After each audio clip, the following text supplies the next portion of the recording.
Okay. Well, like everyone said, thank you so much for having us here. So మరి వాళ్ళందరూ చెప్పిన రీతిగానే మరొకసారి మీ అందరు కూడా వందనాలు మమ్మల్ని ఈ రీతిగా చేర్చుకున్నందుకు. Believe it or not, this is my third birthday on this side of the world. So మీరు నమ్ముతారో నమ్మరో మరి ఈ యొక్క ప్రాంతంలో అంటే భారతదేశంలో నేను జరుపుకుంటున్న 3వ పుట్టినరోజు నాది. I don't know why, but I just think y'all celebrate really, really well. So I come. So maybe నాకు తెలియదు మీరందరూ బాగా జరుపుతారని అనుకుంటా నేను మరలా వస్తూ ఉన్నాను. This morning when I woke up, I started thinking about this identity of being born into this world.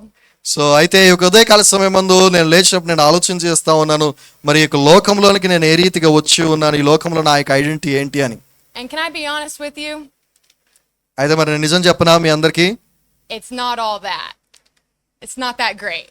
So అయితే నిజం చెప్పాలంటే మరి ఈ యొక్క లోకంలో ఉన్నటువంటి ఆ యొక్క ఐడెంటిటీ అనేది ఏదైతే ఉన్నదో అది అంతగా ఏం బాగాలేదు. But how many of you know that as Christians, we're born twice? So అయితే మీలో ఎంతమందికి తెలుసు క్రైస్తవులు 2 సార్లు జన్మిస్తారని? First, whenever we come into the world, మొట్టమొదటిగా మనం ఈ లోకంలో పుట్టినప్పుడు, and then second, when we enter into his kingdom. అయితే రెండవదిగా మన దేవునికి రాజ్యంలో మనం ప్రవేశిస్తూ ఉన్నప్పుడు. That's a really hard concept to understand. అయితే నిజంగా ఈ యొక్క అంశాన్ని అర్థం చేసుకోవడం చాలా కష్టమైతే ఉంటుంది. There was this Pharisee in the Bible. His name was Nicodemus. అయితే పరిశుద్ధ గ్రంథంలో నికోదేము అనేటువంటి ఒక పరిసయ్యుడు ఉంటూ ఉన్నాడు. He could not understand this concept of being born again into a new kingdom. అయితే దీనిని మరి దేవునికి రాజ్యంలో ప్రవేశించడము, నూతనంగా జన్మించడం అనే అంశాన్ని ఆయన అర్థం చేసుకోలేకపోయాడు. Because the kingdom of heaven isn't really something you understand, it's something you experience. అయితే ఈ యొక్క దేవునికి రాజ్యం అనేటువంటి అంశం అనేది అది మనం అర్థం చేసుకోవడం మాత్రమే కాదు కానీ దాన్ని తెలుసుకోవడం, దాన్ని ఎక్స్పీరియన్స్ అవ్వడం కూడా. See, I remember being like that woman my mom talked about with the issue of blood. అయితే మరి నా తల్లి గారు మాట్లాడినటువంటి మాట రక్తస్రావం గురించి, స్త్రీ గురించి మాట్లాడే అంశం ఏదైతే ఉంటూ ఉన్నదో, I remember trying everything in this world. I remember trying doctors. I remember trying different spiritualities. I remember trying different careers. అయితే మరి నేను అవన్నీ కూడా నేను గ్రహించగలుగుతూ ఉన్నాను. మరి వేరే డాక్టర్స్ కలవటం కానీ, డబ్బులు ఖర్చు పెట్టడం కానీ, అందరి దగ్గరికి వెళ్ళటం కానీ, ఇవన్నీ కూడా చేయడం అనేది కూడా. But none of it stopped the pain and none of it left me giving life. అయితే మరి ఇవేవి కూడా నా బాధను తీర్చలేకపోయాయి, ఇవేవి కూడా నాకు జీవితాన్ని ఇవ్వలేకపోయాయి. I remember the moment I touched the hem of his garment.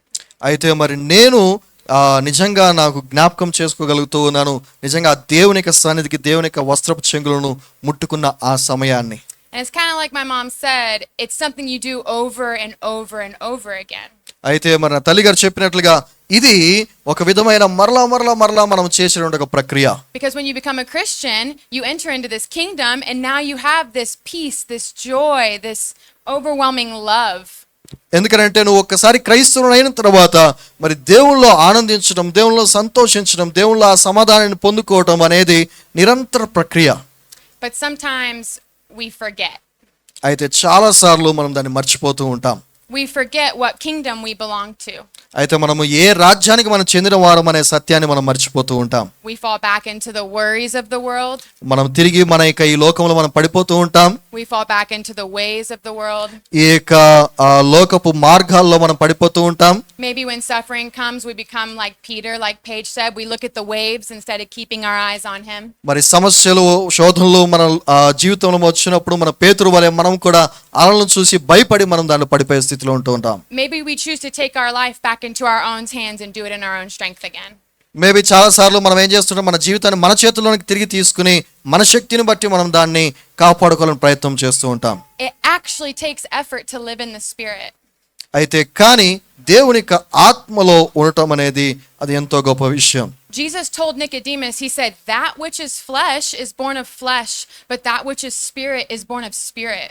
కానీ యేసుక్రీస్తు ప్రభువారు చెప్పిన రీతిగా ఈ యొక్క శరీరానుసారమైనది శరీర రీతిగా జన్మిస్తుంది, ఆత్మానుసారమైనది ఆత్మీయంగా జన్మిస్తుందని. And it's just like Brother Jono said, the spirit, he said, the spirit goes wherever it wants. It's like the wind. You don't know where it's coming. You don't know where it's going, but you see its effect.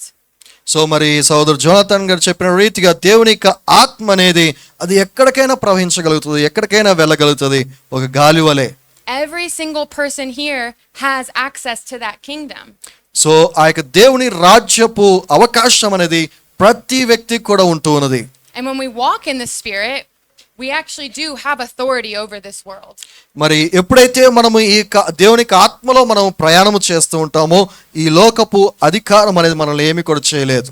The Bible says that Jesus has given us authority over to tread on serpents, to raise the dead, to cast out demons, heal the sick.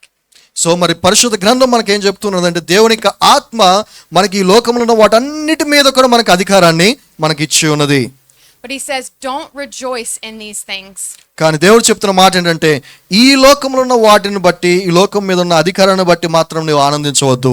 Rejoice that your names are written in the book of life. దేనిని బట్టి ఆనందించాలంటే జీవ గ్రంథంలో నీ పేరు లిఖించిన దానిని బట్టి మీరు ఆనందించండి. See, the reason I want to spend my birthday here all the time, it has nothing to do with authority or what I'm here to give y'all or anything like that. అయితే మరి నేను ఎందుకని మరి ఇక్కడ నేను పుట్టినరోజు జరుపుకోవాలనుకుంటున్నానంటే ఇదేదో ఒక అధికారాన్ని బట్టి కానీ లేకపోతే ఏదో ఒక స్థితిని బట్టి మాత్రం కానే కాదు. It has everything to do that I just get to be with my brothers and sisters and be in love with everybody. ఒకటి ఏంటంటే దేవునిలో మరి సహోదరులందరితో పాటు కలిసి నేను సమయాన్ని గడపాలనే ఒకే ఉద్దేశంతో. See, one day we're all going to be in heaven together where there's no pain, there's no suffering, heartache. ఎందుకంటే ఒకనొక దినమందు మనమందరము కూడా దేవుని రాజ్యంలో మనం ఉండబోతూ ఉన్నాం. అక్కడ ఏక బాధ వేదన రోదన ఏది కూడా ఉండని ప్రదేశం అది.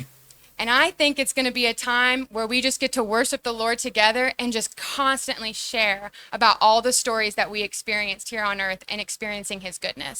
మరి ఆ రీతిగా ఆ యొక్క దినమందు ఆ దేవుని యొక్క సన్నిధిలో మనమందరం కూడా దేవుని స్తుతిస్తూ గణపరుస్తూ దేవుడు మనకు చేసిన వాటన్నిటిని బట్టి మనము జ్ఞాపకం చేసుకుంటూ ఉండే సమయం అది.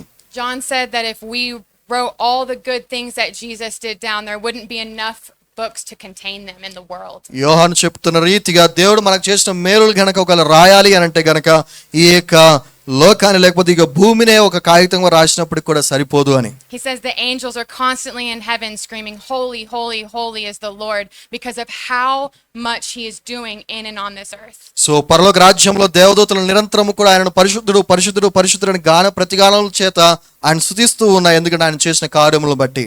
And the greatest gift that I can have on my birthday is to just be able to be a part of that. So అయితే మరి ఈ నా పుట్టినరోజు దినమందు దేవుడు నాకు ఇచ్చిన గొప్ప బహుమానం ఏంటంటే మరి ఆ రీతిగా అటువంటి సహవాసంలో నేను కలిగి ఉండటం అనేది. So when I say it's an honor to be here and I am so thankful to be with all of you on behalf of our Lord Jesus Christ, I truly, truly mean that. So మరి మీ అందరి మధ్య నేను ఉండడం అనేది ఎంతగానో ధన్యతగా నేను భావిస్తూ ఉన్నాను, ఆశీర్వాదకరంగా నేను భావిస్తూ ఉన్నాను. And if you want to know a birthday gift for me, there is nothing greater than for me to hear the stories that God has done in your lives. ఒకవేళ నిజంగా మరి నీకు కావాల్సిన గిఫ్ట్ ఏంటి అని కనుక మీరు నన్ను అడిగితే గనక నేను ఒకటే చెప్తున్నానంటే దేవుడు మీ జీవితంలో చేసిన కార్యాలు ఏంటో గనక మీరు నాతో పంచుకోగలిగితే అదే అంతకంటే గొప్ప గిఫ్ట్ ఇంకేది కూడా ఉండదని. Thank you so much. Thank you so much.